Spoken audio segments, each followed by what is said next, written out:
It's my pleasure to welcome Helen Durand. She's an associate professor at the intersection of chemical engineering, material science, and electrical and computer engineering.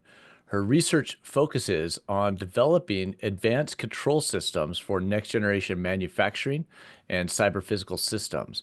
With a strong emphasis on smart manufacturing, she addresses the integration of computing, sensing, and networking to enhance production efficiency, agility, and autonomy. Her work contributes to innovations in cyberattack detection for nonlinear systems, quantum computing applications and control, digital twin design for dynamic processes, and virtual testing of image-based control designs. Helen earned her PhD, master's, and bachelor's from UCLA. And with that, let's go ahead and turn it over to Helen. And thank you for coming today and presenting to us. Thank you so much for organizing, John, and I'm very honored to get to be here today. Um, so I work at Wayne State University in Detroit, Michigan, in the Department of Chemical Engineering and Materials Science. And I'll be talking today about some of the work going on in our group related to investigating the intersection of control algorithms with quantum computing. And as John said, please feel free at any point to interrupt and ask questions. I can adjust the talk in response. Like if there's a lot of questions, I can shorten certain things. So please feel free to ask.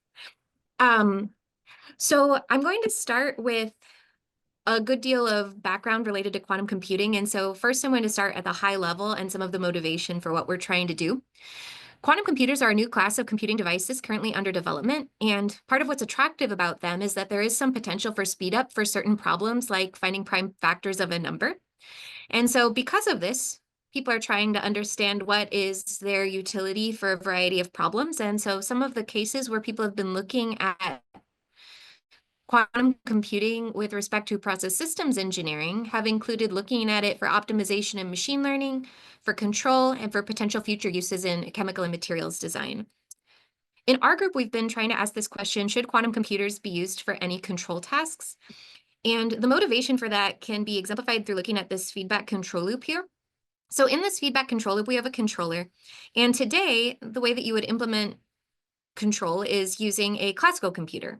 So if we use today's computers to carry out control tasks, should we use quantum computers for any control tasks? And our premise and why we need to ask this question is that there have been a lot of computing advances that control engineers have analyzed. And so just like with those other ones where we want to see, are those useful for control? So we should do the same with quantum computing and ask if those should be useful for control. And so if we find that the answer is no, it's helpful to know that because then at least we would know we shouldn't keep spending more time and effort on that. If the answer is yes, there are some useful applications of quantum computing relevant to control. That would, of course, be exciting because it would mean we have some new tools that we can use in control engineering. So in order to try to move toward asking this question, should quantum computers be used for any control tasks, we want to say, what would it mean for a quantum computer to be good for control? So this would mean that it needs to, for example, provide results to a control-relevant problem faster than classical algorithms do, ensure operational safety, ensure that control objectives are met, and so forth. So we might start by asking, with this first one, the one that says we need to provide results to a control-relevant problem faster than classical algorithms, is that a given for quantum computers? Are quantum computers already fast? And so actually, quantum computers are not inherently fast. The way that you get speed-ups for quantum computing is if you're super clever about algorithms. And so the idea is that you want to use quantum properties in algorithm design to do things that you can't do with a classical computer, and those interference. And so you can think of manipulating the physics of some device in order to represent a computational problem and its solution. And so if they actually operate under different physics, they can take different paths toward trying to represent those computational problems. And so it's possible that one of those paths might be faster or scale better with the problem inputs than the path you could get on the other device. So if that's true, then that's the case that you might see some quantum advantage. So since we said that quantum computers aren't just inherently faster or better, then how can we tell if they're faster or better for a certain problem? So there's actually a number of challenges with trying to figure out how you would do that. So one of them is that what we often do in control to try to show something is faster or better than something else is we do a simulation of both cases. And then we say, look, one acted like this, the other acted like this. Therefore, in this specific case, that means this one is better. Now, if you want to try to actually compare algorithms run on quantum computers with those run on classical computers today, the problem is that even though we do have quantum computers today, they're what's called noisy. So this means that they don't operate according to the theory just yet. They're not fault tolerant yet. And so you can get results from them that aren't what you would have expected. And so as a result, this can be challenging because if you want to try to fairly benchmark the classical algorithms with the quantum ones, you could end up with these situations where you have this classical algorithm that works as expected and you use it to solve your problem. And then you're trying to figure out how to compare that with these results from the quantum algorithm that might not be what we're expecting when the quantum computers get fault tolerant. So how do we make a fair comparison? So then you might say, okay, well, maybe instead of doing the simulations, let's think about it theoretically. Let's try to see if we can do the analyses from a theory perspective. Well, so when you do that, you have to set a really high bar. So to demonstrate that you need a quantum algorithm for a certain problem, you would have to be able to show that there is no known classical algorithm that could outperform your quantum algorithm. And I would say that's also something that we don't usually set such a high bar on that when we do simulation studies in control engineering, saying like which one of these is a good algorithm to use. We often might try a few different ones for a very specific application and say like, okay, this one outperformed the others, therefore this seems like a good option for me. If we start having to make these really high bars, then that would be a challenge. The other challenge is conceptually for control. We already have done a lot of things as control engineers to make the problems that we want to solve in real time solvable in real time. This has included things like saying, okay, maybe I can use reduced order models and model-based control instead of really large models. Maybe I can do things like learn my control algorithm instead of trying to solve an optimization problem online. So we have a lot of things that we already do to try to solve the problems we want to solve quickly. So if we want to say, is the quantum computer going to outperform those cases, we would have to say, is there any case that's so challenging that we have not been able to put it in the real-time framework through some approximations, but where we believe that there might be a quantum algorithm that could take that really challenging problem and now make it real time. And so that's also a high bar. And then we could also say, okay, maybe instead of talking about real-time computation, are there offline computations in control? Maybe things like computing reachable sets or other questions where maybe we could imagine quantum computers could be helpful. So I think there's a lot of research that needs to be done to try to address all of these different challenges and say, okay, how can I fairly understand and determine whether or not there are useful applications of quantum algorithms in control? And so part of then the first question that needs to be addressed is how can we approach this search for what these control relevant problems are where a quantum device could have utility? And so certainly there's a lot of different ways you could try to approach this. You could try to attempt figuring out a nice way to do simulations where you try to figure out how it could be made fair between the quantum and the classical algorithms. You could try to look at finding problems in control that have some level of significant computational complexity. And then you'd want to make sure that you have control objectives related to those that would say, okay, doing things like learning a control law or doing a lot of the things that we usually do in order to reduce our computation time aren't sufficient for that problem. You could also do something where you say, okay, let's instead look at defining a control objective and exploring whether or not quantum devices or algorithms would influence satisfaction of that control objective to such an extent that maybe we would be able to give like a go, no go for a quantum device or quantum algorithm based on whether or not it very negatively influences satisfaction of control objectives. And so while all of these would be very valid approaches, and I think all of them could get taken and should get taken at different points in time, the one that we've been focusing on in our group so far has primarily been this last one, how quantum devices or algorithms would influence satisfaction of key control objectives to help guide our search for what might be control relevant problems where quantum computers could play a role. And the specific control relevant objective we've been looking at is safety. So we considered that safety will always be a control relevant objective. And so what we want to do is start by looking at how quantum algorithms interact with safety. And the reason we consider this is important is because there are interesting ways that non-determinism can come into quantum algorithms or quantum devices. Those include noise, as was mentioned before, and then also non-determinism that can be a result of algorithms. And later in this talk, I'll present a non-deterministic algorithm, and we'll talk about that. But through both of these sources of uncertainty, part of the challenge is that now your controller has non-determinism in it. So whereas before we would say maybe the process has noise and disturbances affecting it, like sensor noise or disturbances, Now our controller is also a source of uncertainty. So what does that do to us? And so we wanted to look at this safety principle and say, how could we use the results of analyzing that to guide our next steps in evaluating quantum computing for control?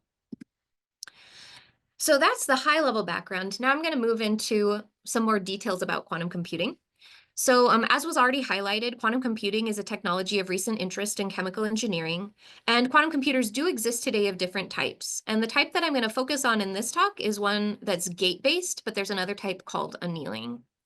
And so different types of quantum computers are accessible from different companies. D-Wave has annealing devices, IBM, IonQ, Rigetti, other companies as well have different types of gate-based quantum computers. And this was just a screenshot I took several years ago of the IBM Quantum Experience interface that shows that these things do exist and there are ways to interact with them. And so a lot of what we would have learned in chemical engineering about quantum mechanics stems from computational chemistry discussions. And so it can be a little bit jarring to have to start talking about quantum computing, which uses very different notation and can almost seem like it's maybe not quantum mechanics anymore. So I want to make the connection here between what people might have experienced before in a quantum chemistry sense and what we're going to use in quantum computing. So as some reminders from chemistry, there's a time-independent Schrodinger equation, which has the form shown here. It's really an eigenvector-eigenvalue relationship. There's the time-dependent Schrodinger equation, which expresses time evolution, in this case, of this psi, which is here our wave function for a quantum system. And the wave functions contain information about position of the quantum system. So for example, let's say psi of xt is a wave function of an electron, then you could do this psi star psi dx to convey the probability that the quantum particle will be found in a spatial interval of a certain width around a certain position at time t0. And so this is important because it relates to orbitals and computational chemistry and so forth, and so that's why we learn it like this. But you can actually get wave functions from what I consider to be more fundamental notion of a quantum state. I don't think that that's rigorous. I'm sure people could debate and say, Helen, that's not more fundamental. They're really like two different ways of expressing the same thing, but that helps me conceptualize the idea. So the time-independent Schrodinger equation can then be written in this form if you want to use this now kind of weird symbol, which is the quantum state. And this is Dirac notation, and we call this ket psi. So we can also rewrite the time-dependent Schrodinger equation in terms of the quantum state, and it would look like this. So once again, time evolution, in this case of ket psi. And so then wave functions are derived from the quantum state in a way that makes them very good for representing information about position. But position is continuous. And gate-based quantum computers generally want to stay with this binary concept that we use in classical computing. So we want to have two possible quantum states for our system. And so because of that, we don't want to have this type of continuous position variable. So wave functions aren't really used in quantum computing. And that's why. So then, now that we have that kind of concept of how the weird notation with the kets that we're going to keep seeing comes about and isn't completely unrelated with what you might have learned for quantum mechanics in chemistry, I want to talk about the high-level overview of how can we conceptualize a quantum circuit.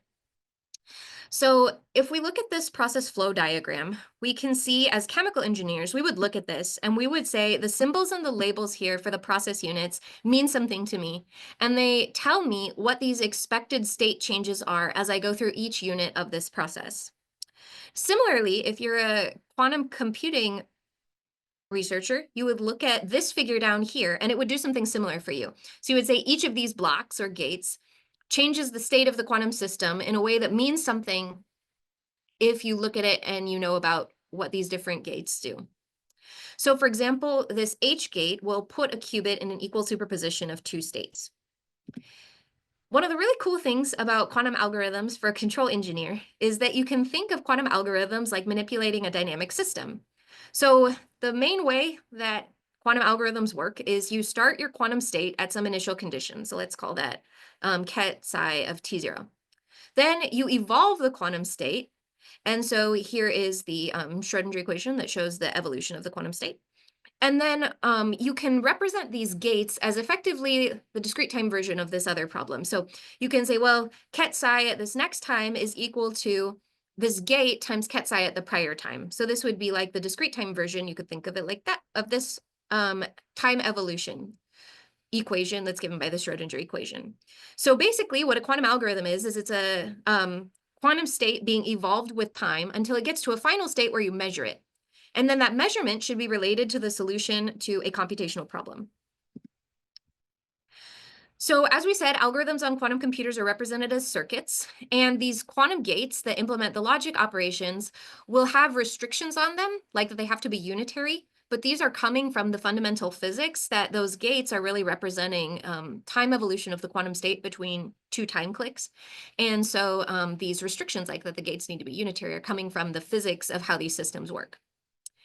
And since we're going to have finite dimensional quantum spaces, because we're going to look at only having, for example, two different quantum states, 0 and 1, that you could put your state into, then that means that we can represent the quantum state as a vector and operations on it, like gates, as matrices. So this is an example of how a quantum gate can be represented as a matrix. This is what's called the Hadamard gate, and this is what the matrix would be. And it would be able to take a quantum state and put it in a superposition where that quantum state would originally be represented as a vector. Then the identity gate would essentially do nothing. It would leave as is. You can also have controlled gates that say, okay, under certain conditions on the quantum state, I will leave the quantum state as is, and under other conditions, I might flip elements of the quantum state. And then there's this aspect of measurement. So when we have measurement, this is actually where the non-determinism comes in a quantum system. The time evolution itself is deterministic as long as you're as you actually have a perfect model. For example, if the Schrodinger equation really described your system fully, then it would be a deterministic state evolution. But the place where you would still get uncertainty is in measurement. So as we said, the end of a quantum algorithm is you have your final state at a certain condition, and then you take a measurement. When you measure a quantum state, this is where probability comes in, because the probability of obtaining a certain result depends on the complex magnitude of your amplitude. So let's talk about what an amplitude is. Here's maybe a final quantum state, and then it has these 4 different entries, because we said earlier that in quantum computation, we're going to be able to represent our quantum states with vectors. The first entry, if we take its complex magnitude squared, it's going to represent the probability that we measure this ket 0, 0. If we take the complex magnitude squared of the second entry, it represents the probability that we measure ket 0, 1. For the third one, it represents the probability of measuring ket 1, 0, and the last one represents the probability of measuring ket 1, 1. And so then we can see across the board here, the probabilities all have to sum to 1, because that would be required for any probabilistic system. So you can string together different gates to form useful algorithms. That doesn't necessarily mean that now the algorithm is really fast. It means that the algorithm can achieve the goal of computing the results. So for example, here's quantum Fourier transform-based addition. And what this does is it will take 2 different integers, a and b, and then it will have binary representations of both of these numbers. And then we'll do these gate operations, which include these gates, which are called a quantum Fourier transform subroutine, and then its inverse over here. And by the end, what you'll get is you'll get these binary representations of what the sum of those original 2 integers would be. And so with that background, now I'm going to start moving into some of the work that we've been doing, looking at quantum computing intersecting with control. And so for this initial example, we're going to use a very simple dynamic model. It's this one, x dot equals x plus u. And we're going to have this control action, u is negative 2x.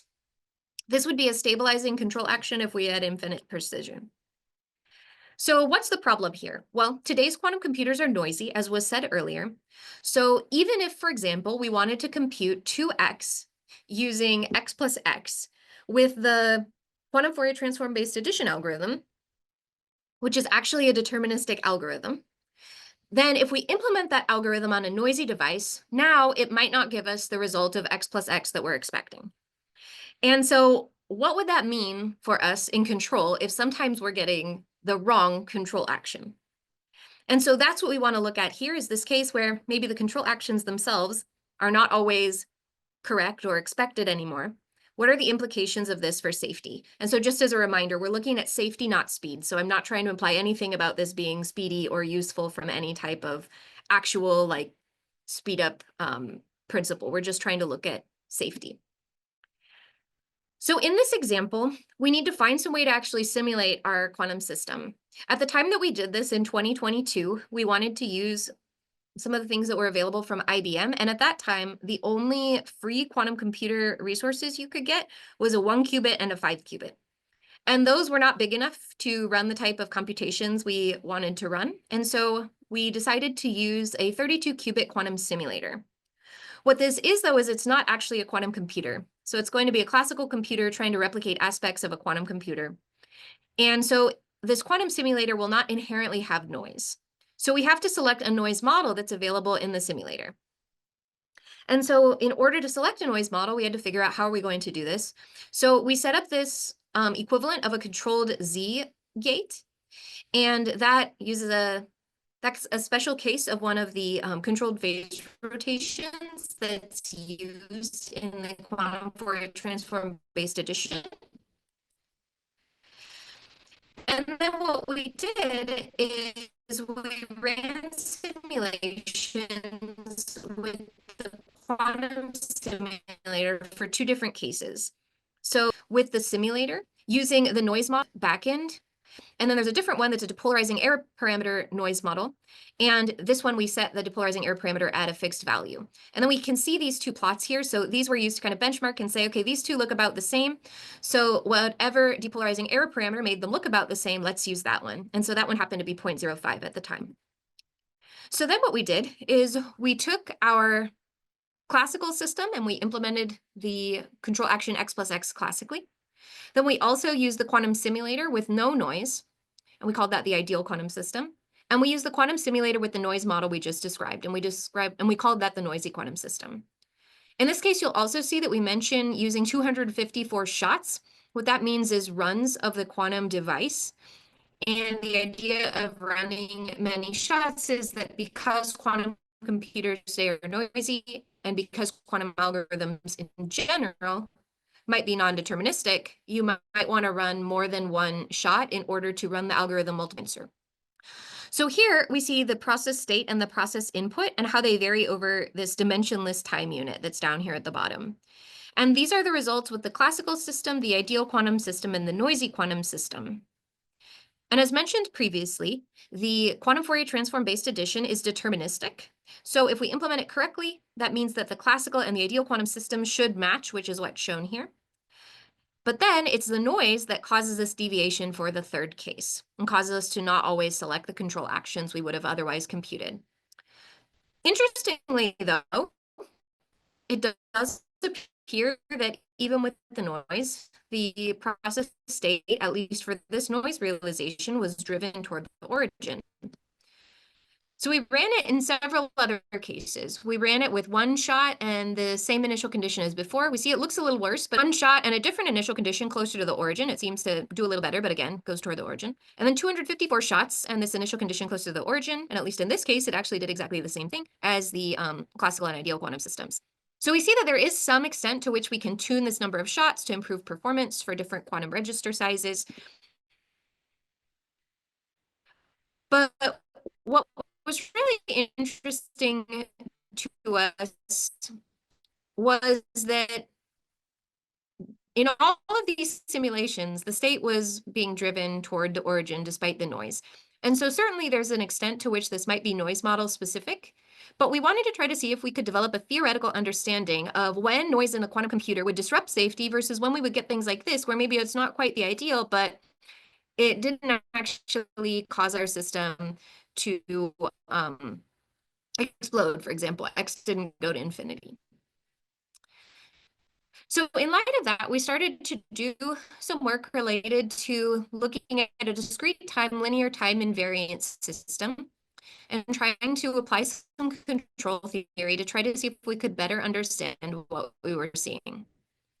So here's an example of a discrete time, linear time invariant process. And this says that the state at time t plus 1 is equal to ax of t plus bu of t, where x is the process state vector and u is the process input vector. And then we can consider that if we wanted to evolve, for example, the system without any control input, then this would be what the system state would be with time. And so some potential goals we might have in control would be less than 1. So these are control theoretic principles, and we could try to use these in starting to move toward asking, how good do quantum computers need to be in terms of how little noise before we could use them in control action computation without affecting process safety? So then what we might consider is that we don't expect that if we have this type of noisy control action, that we necessarily will be able to cause our process state to go all the way to 0. But we would think maybe it could be possible that the norm of the process state could be bounded. And so what we want to ask is, would that be achievable? And so let's look at first the open loop dynamics. So this is x of t plus 1 is ax of t plus b u of t. Our desired input is u of t is negative kx of t. And the input that results from the noisy computation is the one that we show here, negative kx of t plus delta of t, where delta is representing our computation error. If we have a finite register size on our quantum device, then that would really place a bound on how bad our control action could be, because the register just can't output anything bigger than a certain amount or smaller than a certain amount. So we can then look at the closed loop dynamics that x of t plus 1 is ax of t minus bk x of t plus b delta of t. And so we can look at the noise-free dynamics and say, let's make the complex magnitudes of the eigenvalues of this a minus bk less than 1. What will happen? So if we do that, we get that the norm of the state would always be less than or equal to this sum. But because we have the eigenvalues of a minus bk less than 1, then as n goes to infinity, we can say that the norm of x of n is less than or equal to an upper bound, where this upper bound is related to the maximum value of the noise delta. And so this might seem good at first. It would say, oh, great, our process states are going to be bounded even with the quantum noise. So maybe we might see something like this, where the process state is a little jerky, but at the same time, it's bounded. However, because process safety is dictated by the equipment operating limits, this means that the boundedness of the state does not imply safety. So we might have cases where if these were the safety limits in red, maybe we're going outside of those. So at first, this result looks a little pessimistic. So how can we overcome this pessimistic view of the potential of using the noisy devices for control? So we can come up with a variety of ideas. The first idea is to use classical safety filters to override the quantum computer's result. So we could do something like, say, let's say I computed u of t, and then I have the negative kx of t, and I look at the difference between these. And if it gets too big, then I say, okay, that's coming from the noise, so I'm going to override the control action that I computed with the quantum computer. You could imagine then your state being driven around in state space like this.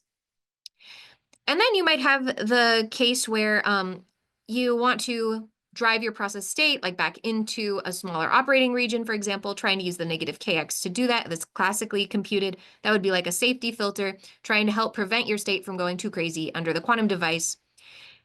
And we could also think of other ideas. So we could say, let's explore how maybe we could try to use the theory to help us more clearly define device requirements that would meet safety metrics.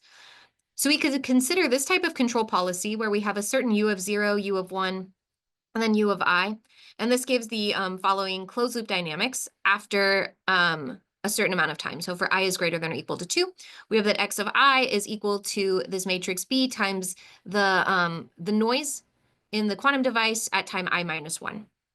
So if this became our closed loop dynamics because we were using this input policy, then we would be able to directly relate our state and the noise realizations. And so this means, say that we wanted to specify our desired result, that the norm of x needs to be always less than or equal to a certain upper bound with a certain probability. Then if the norm of x is less than or equal to this b times delta of I minus 1, then we could sort of rearrange these equations to get that this is the requirement then on the delta or on the noise, is that it needs to be less than or equal to this nu that we want to specify divided by the norm of this matrix B. some percentage of the time. And so what this means is that we just use control theory to help provide us an explicit requirement on what would need to be the noise profile in order to help us understand whether a noisy device or algorithm combination would sort of meet the mark for allowing us to use the quantum computer in a control algorithm. So one question that might come up then is, well, if this is the way that the dynamics looked when we use the quantum device, this looks a lot actually like when we have a traditionally perturbed process. So here's a very similar process, but now it just has G times W, where W is a bounded process disturbance. And then we can have a measurement that also has noise, like this noise V here, that also could be bounded. So based on this analysis, can quantum noise just always be handled like traditional process noise sources, or is there anything that might be different between them? So we can try to look at this by looking at a linear quadratic Gaussian-based control law. So this is what it would be like classically. You would have your process, and here's the process noise, and then your sensors have their sensor noise. And then we have a controller that's based on a state estimate, and then we have a state estimator, both of which are computed classically. And we also have the actuators that then help us implement the control action. So then we could try to say, well, what would happen if we still did the state estimator classically, but now we compute this negative k times x hat using a quantum computer? In this case, we could try to look at what the difference in the two cases would be. So for the traditional implementation, where all of the noise was due to the bounded disturbances and the bounded process measurement noise, this is what the aerodynamics would look like for the difference between the state and the state estimate. Now, if we look at the aerodynamics in the case that the only noise is coming from the quantum computer, we don't see anything related on this right-hand side to the delta, which was the noise source. But over here, the noise sources are on the right-hand side. So there is actually a fundamental difference between the noise that comes from the traditional process noise sources and that which is coming from the estimation, or sorry, coming from the quantum computer, and that's being shown in this estimation error result. And that what this means is that there are going to be some cases where you can just use exactly the same types of strategies you would use in handling traditional noise sources, depending on the structure of the problem. But then other cases where the structure might be like it is here, where it actually would cause you to get a different result. So what we can conclude then from the first part of this talk, looking at noise, is that control theory aids in defining quantum device requirements for control. So we might say, does control theory impact quantum algorithm design, which is a different source of potential non-determinism than what we had before, which is all this noise that was inherent to the device, even if the algorithm itself was deterministic. So to try to look at the second source of non-determinism, we're going to look at Grover's search algorithm. So the algorithm is shown here. And to give the idea, what is this achieving? The basic problem that Grover's search algorithm solves is something that can be thought of like an unstructured search. So it's assumed that you have a function, f, and it maps from some n-bit binary string to 0 or 1. And there's exactly one binary string, x0, such that f evaluated at that string is 1. Otherwise, for all the other cases, it evaluates to 0. And so Grover's algorithm is meant to help you find this special string, this marked special string that causes f to equal 1 instead of to equal 0. So on a classical computer, since this is unstructured, you would probably just have to keep trying f at different values of the binary strings, look at if it's 1 or 0, and see what happens. And then in a worst case, you might have to try every single possibility. Now with Grover's search algorithm, the idea is to try to see how could we reduce the number of function algorithms compared to maybe an average case or worst case with the classical algorithm. And the way that this works is shown through this figure here. So Grover's algorithm is what's called an amplitude amplification algorithm. And so I just want to remind people what amplitudes are. If you have your quantum state and it's represented in a superposition state, it would look like this. So it's partially in the 0 state and partially in the 1 state. You could think of it like that. So it's C0 times 0 plus C1 times 1. The C0 and the C1 could be placed in a vector. And then that would also be a way of representing this exact same quantum state. So the complex magnitude of C0 squared is the probability that on measurement that you would get a measured value related to the eigenvalue, or to this eigenstate 0. And then the C1 complex magnitude squared is going to be related to the probability that on measurement, you're going to measure an eigenvalue related to this eigenstate ket1. So the idea then of amplitude amplification is to say what we really want to do in this quantum algorithm is say I want to make it very probable that I'm going to measure a result that is related to the answer to my computational problem. So it's related to that special marked state that we talked about before, the one that gives a special value of f. So how can I modify the amplitudes of my quantum state by evolving the quantum state with time in such a way that I change the probability of measuring certain qubit states compared to others? And so we can look at this one actually in the real imaginary plane. So this is an example of what this might be like. So let's say that you have an initial quantum state and that you have multiple amplitudes. Here there's only 2, but in general, if you have more than 1 qubit, you're going to have quite a number of amplitudes. So let's say we have multiple amplitudes. And then that all the amplitudes are taking initially the same value, except that we've caused one of them to be specially marked. And so that special one is over here in blue.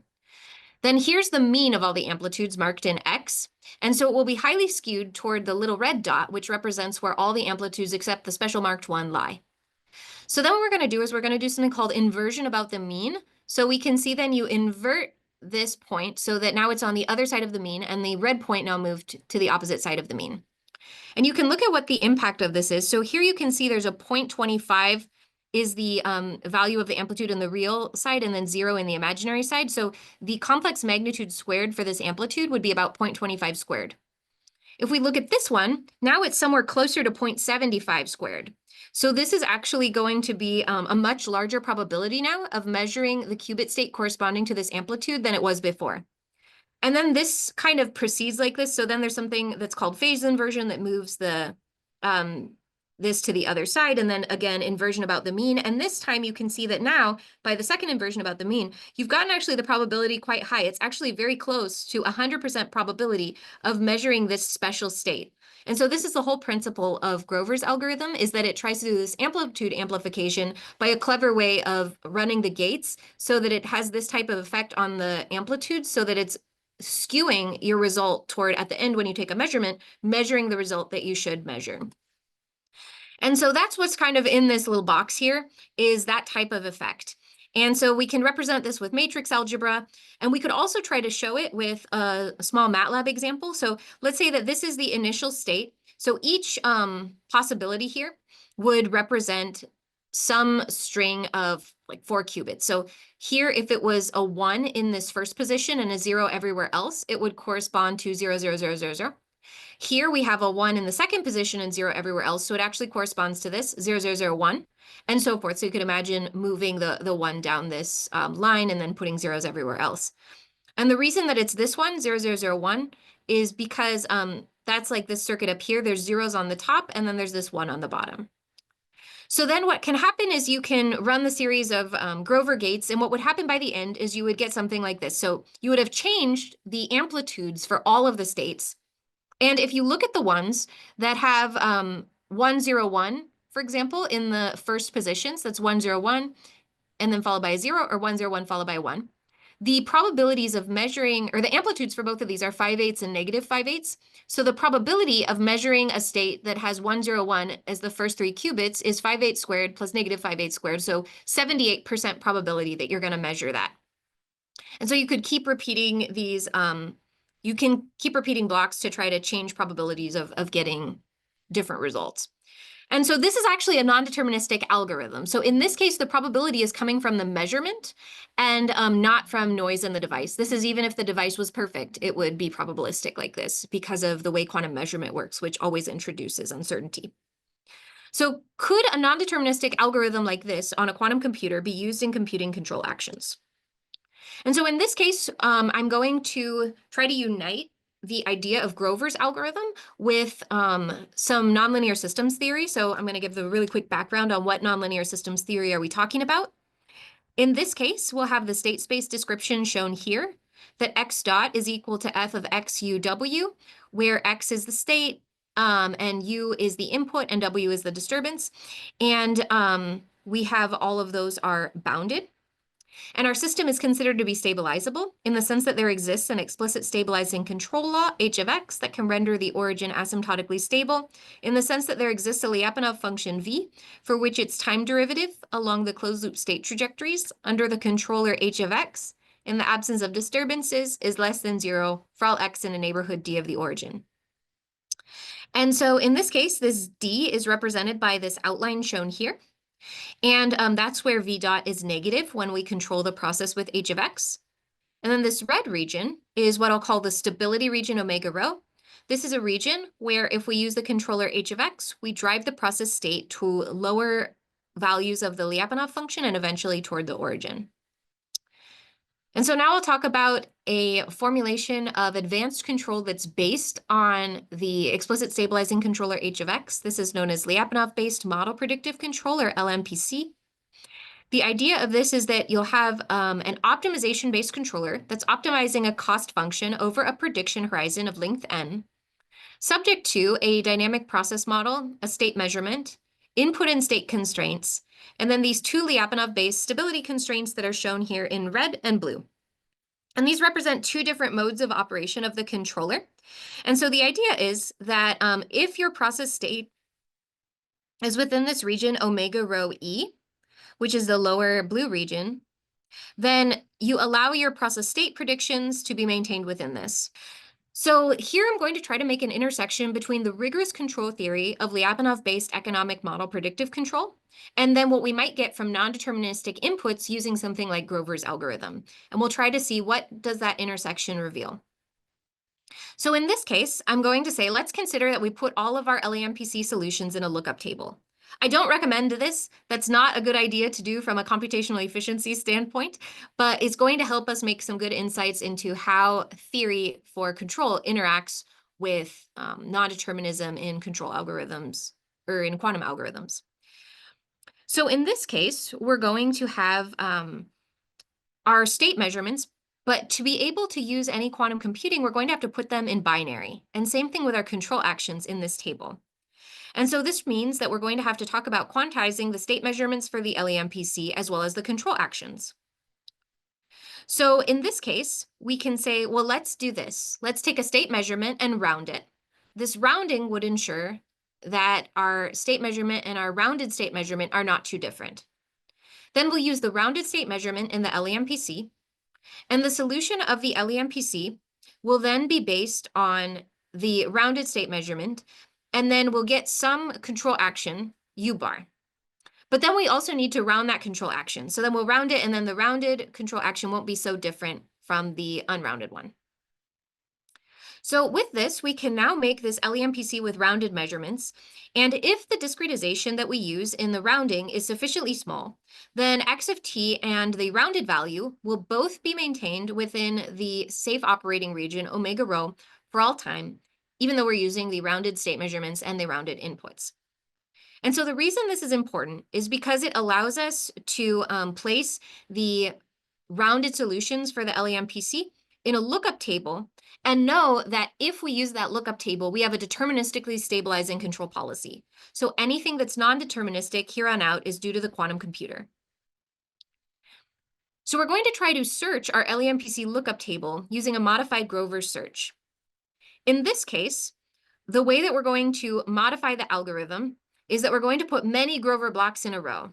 So we're going to have different controlled Grover blocks that each represent state and input pairings, where the control qubits are the state measurements. There's middle qubits that correspond to control actions that should be selected from the lookup table. And there's a measurement of the middle qubits that returns the input, which should have been selected with a certain probability. So let's show that with a figure. So here's the idea. You have these top qubits, middle qubits, and the bottom qubit. This down here is the Grover block, and we're going to have it be controlled. So that means that its execution is contingent on what this value of ket x is. The idea is that we'll have this controlled Grover block, so it will execute the identity if the value of this ket x is not in the required state. But if it is in the required state, it will execute Grover's algorithm. So we'll put many of those in a row to represent this entire lookup table, one for every entry in the lookup table. This is, again, not meant to be a good way of solving this problem. We're purely looking at safety here and trying to understand the safety implications of control being implemented on a quantum computer. And it does help us do that initial look at the impacts of non-deterministic control action selection on closed loop stability. So let's look at an example of what the idea is. So let's consider that we want to do this in MATLAB. And let's consider that this is the control qubits, so 0, 1, 1. Then these middle qubits start in 0, 0, 0, and 1 is on the bottom here. And so let's say that this first Grover block is designed to say, okay, if the control qubits are in the 1, 1, 1 state, then what it's going to do is with high probability, it's going to output a control action on these middle qubits, 0, 0, 1. But since this is our original state, so 0, 1, 1 is the actual state measurement, which is on these qubits, that's not 1, 1, 1. So this first Grover block will execute the identity. Then we can go to the second Grover block, and we can say, okay, what does this one do? Let's say that this one causes the middle qubits to read 0, 0, 0 if the qubits here at the top read 0, 1, 1. Since our qubits at the top read 0, 1, 1, this block will execute, and it will give me the result 0, 0, 0 with a certain probability. And then the subsequent Grover blocks won't do anything. They'll all activate the identity just like the first one did. So let's say that then this becomes the result. So after I execute my Grover algorithm that has many Grover blocks in a row, then we get this result where we get our expected control action with a certain probability. And so here's the two cases where I get the expected control action. So we can add these together and see that it's almost 80%. But I still have some probability of getting all these other results. So what is the safety implication of that? In this case, we can say, okay, well, I have the probability of obtaining my expected control action from Grover's algorithm as lambda. So I know what would happen on a classical computer. I know that if I was to use the expected control action, then I would keep my state and the rounded value of the state within the correct region. So I'd always keep it in omega rho because that's what we established previously. But I would have the probability to keep the state and the rounded state in omega rho for a sampling period if I was to use Grover's algorithm, because then I am returning my expected control action only with probability at least lambda. So is that a problem? So we can try to investigate that through a small example. We can say, let's consider a case where we have some controller and is providing our desired control action with probability lambda.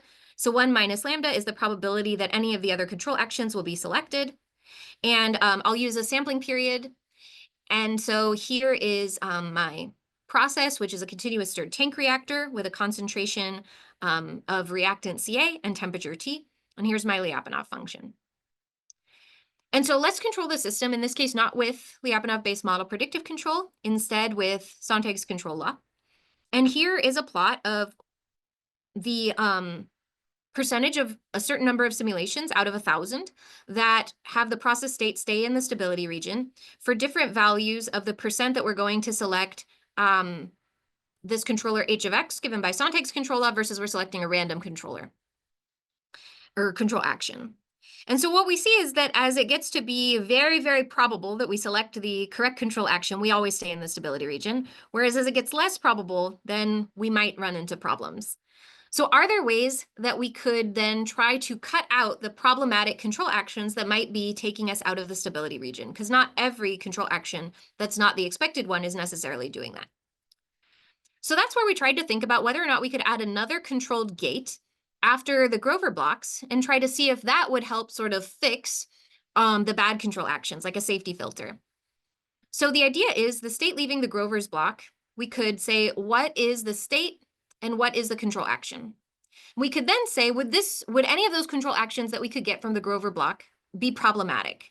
And if any of them is, how could we develop a cancellation gate that would get rid of those problematic cases? So we tried to do an optimization algorithm to locate what might be a good controlled gate in order to try to cancel out probabilities of getting a bad state. So let's say the bad quantum state, which is in this case going to be related to the control action we would compute. Let's say that it's this case B2 and that I don't want to compute a very high probability of getting the control action corresponding to this amplitude. So then we can develop this optimization problem, which includes a number of constraints related to unitary gates and also related to things like trying to make sure that it's not a high probability that I would get the bad control action, but also that it's still a pretty good probability that I'll get the one that I wanted. And we can see that this actually was effective. So in this case, if we had like a 3-qubit Grover's algorithm circuit, and let's say that this was the probabilities or the amplitudes before we used our controlled K1 gate, then afterward, we would get these amplitudes. And so this one is now quite small, but the original one in the first position is still around the value it was before. So this gate is now acting sort of like a safety filter. And we think that this indicates that the co-design of quantum algorithms with control laws is possible. And so I'll just really quickly mention that we've also done some other work related to amplitude amplification and model predictive control, some of it looking at how we could try to start moving toward co-design of quantum algorithms and control laws by adjusting existing algorithms for control, in particular an optimization-based algorithm, or an optimization algorithm related to amplitude amplification, where we were trying to solve an MPC-like problem that we made into a discrete optimization problem and got somewhat high probabilities of getting the answers we were hoping for. And then we also tried doing some things with superposition to see if we could unlock any new ideas for solving MPC problems using that. And so in conclusion, the development of quantum computation raises the question of whether it could have any utility for control. Long term, we want to know whether any quantum algorithms could be developed that would be useful for control. But we need to figure out an approach toward figuring out if quantum algorithms could be useful for control.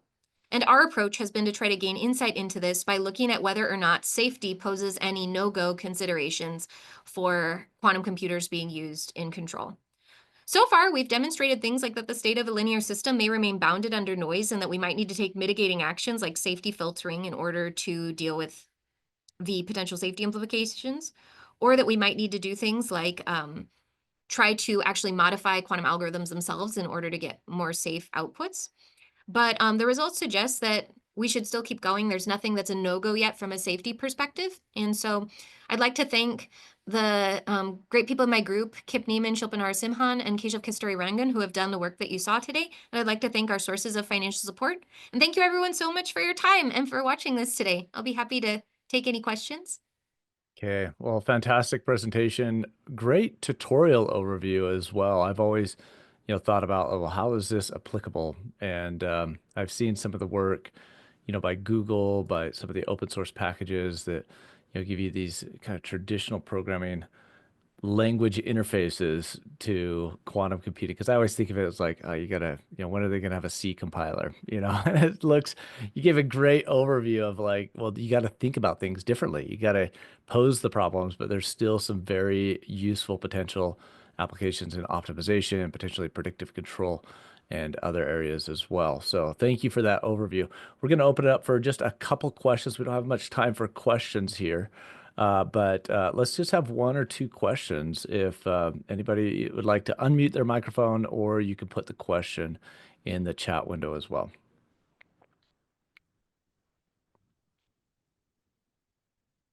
Well, I have a question.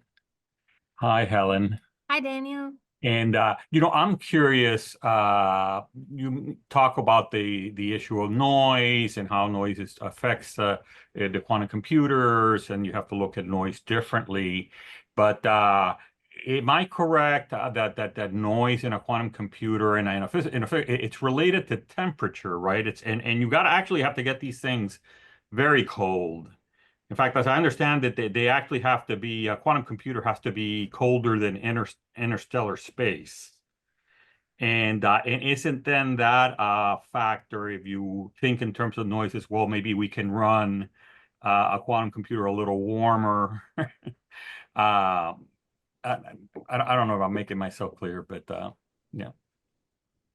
It's a good question. I don't think I'm an expert on the devices and stuff, so I'm worried that if I give too much opinions that I might say wrong things. So I think certainly in what we've been doing here, what we've been doing is just assuming that the devices have noise and trying to set like benchmarks for kind of how much noise is noise fine, but not necessarily yet doing anything to actually modify hardware in order to deal with that. Okay. On our side, lots of people working on noise and hardware. Lots of people are doing that. Just I haven't done that yet. So just another question, Helen. I was just looking at some of the platforms. It looks like IBM makes their quantum computers available if you want to submit jobs. There's a couple others as well. Yeah, yeah. Do you mostly use simulators of quantum computers and then test it out on the actual quantum? Like, how do you go about like testing these algorithms on a quantum computer right now? So if someone wants to do that, they definitely like there's been actually a lot more quantum computers available. And even I think like on Amazon Bracket, you can do like pay as you go models. I think you can do that on the IBM. IBM still has some free ones, even large ones now that are free to use to some extent, as far as I know. So these things like change with time. But a lot of times to get a feeling for what's going to happen, it's very helpful to start off with like Python simulations, just doing the matrices and the vectors and trying to figure out like, okay, how would I even like write this like control problem for a quantum algorithm, like even just figuring out that mapping from the control problem to the quantum algorithm, sometimes is already challenging enough without even actually introducing the real device. But certainly to then actually do any benchmarking where you want to try to understand how would it behave on a real device, then yeah, then you would have to kind of take it from that level of understanding, and maybe you try it on a simulator and then try it on a device and stuff like that. Yeah. Mhm. Okay. Well, this is fantastic. It's given me something to think about. I might this week start playing with some quantum, just to see what's out there. And this is incredibly motivating that I've always thought we're so far away from that, but you're just showing some things that are very related to the field that we work in. So great work on that. Way to, again, fantastic tutorial on kind of some of the background that we need. I guess just one final piece of advice that you might be able to give this group or others that are watching. How would you recommend that somebody gets started in this if they haven't had any background in that? Oh yeah, if people are interested, there's some really good resources. One book that's really nice is this Quantum Computing for Computer Scientists by Yanofsky and Minucci. That book is really tractable to start with for chemical engineers. And then once you get some basics, then I think like I'll be happy if anyone wants to like to email me and I could sort of walk you through like the things that are useful one by one. But then there's sort of like then I would say then there's the next thing, which like, there's also this book by like Nielsen and Chuang that's really good, but you first have to have some background before you do that. And then there's also some really good lecture notes from Caltech if you want to start getting into open quantum systems. And then there's also like Professor M does science, which is awesome for learning your quantum mechanics. There's like really good stuff out there I would recommend to people. Oh, fantastic. I think this webinar will be one of those resources as well. So, well, fantastic. Well, thanks everybody for joining, and thanks, Helen, for the very insightful presentation. Thanks so much.